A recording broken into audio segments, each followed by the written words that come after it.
কোরআনটা পড়বেন ফজরের পরে সূরা ইয়াসিন,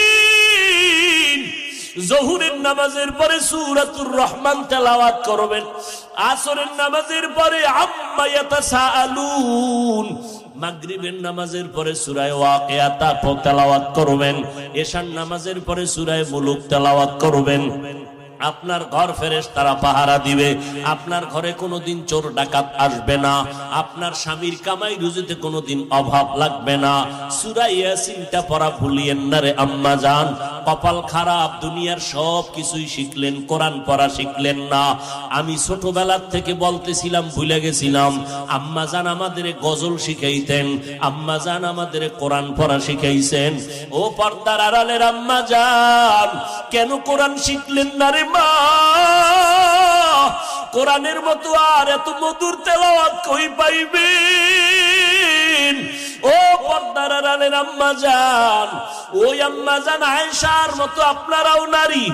নবী বলেন, আয়েশা আমি কান্না করার কারণ হাসরের ময়দানের কঠিন কথা আমার মনে পড়ে গেল। আম্মা জান আয়েশা বলেন, কেমন কঠিন? নবী বলতেছেন, আয়েশা এই জমিনটা হবে কিয়ামতের মাঠ, হাসরের ময়দানে সমস্ত নারী পুরুষ উলঙ্গ আল্লাহর আদালতে দাঁড়াবে। আল্লাহ পাক গরম মেজাজ নিয়ে কুদরতের আওয়াজ দিয়া বলবেন, লিমানিল মুলকুল ইয়াউম। আল্লাহ পাকের কুদরতের রাগান্বিত বড় আওয়াজে হাসরের ময়দানটা কেঁপে উঠবে। অপরদিকে সূর্যের গরম, আল্লাহ বলবে সূর্য যত তাপ আছে জমিনে ছেড়ে দাও।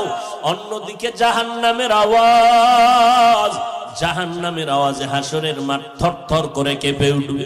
নবীজি বলেন, ও আয়েশা নবীদের কোনো গুনাহ নাই, সেই নবীরা পর্যন্ত কান্না শুরু করবেন, হাউমাউ করে কাঁদবেন আর বলবেন, উম্মতের কথা সব নবীরা ভুলিয়া কাঁদবেন, আল্লাহ আমাকে বাঁচাও। আদম নবী কান্না শুরু করবেন, আল্লাহ আমারে বাঁচাও। মুসা নবী কান্না করবেন, বলবেন, আল্লাহ আমারে বাঁচাও। সূর্যের গরম সহ্য করা যায় না, জাহান্নামের আওয়াজ কানের মধ্যে নেওয়া যায় না। এমন এক কঠিন পরিস্থিতির মধ্যে ইব্রাহিম নবী কাঁদবেন আর বলবেন, আল্লাহ আমারে বাঁচাও। একজন নবী ও উম্মতের কথা কেউ স্মরণ করবেন না। আম্মা জান আয়েশা বলেন, নবী তখন আপনি তো দু জাহানের সরদার, রহমতের নবী, আপনি তখন কি করবেন? আম্মা জানকে নবী বলেন, ও আয়েশা ওই সময় আমি কোন উম্মতের কথা নিজের চিন্তা বাদ দিয়া আমি আল্লাহর দরবারে মাকামে মাহমুদে সিজদায় পড়ে কাঁদব আর বলবো, আল্লাহ আমার উম্মতের বাঁচাও, আমার উম্মতের বাঁচাও।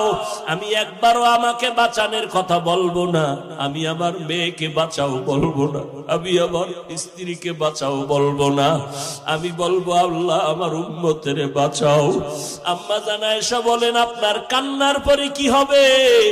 আল্লাহ বা নবী বলেন, ও আয়েশা তখন আমার আল্লাহর অন্তরে মায়ার জোশ আসিয়া যাবে।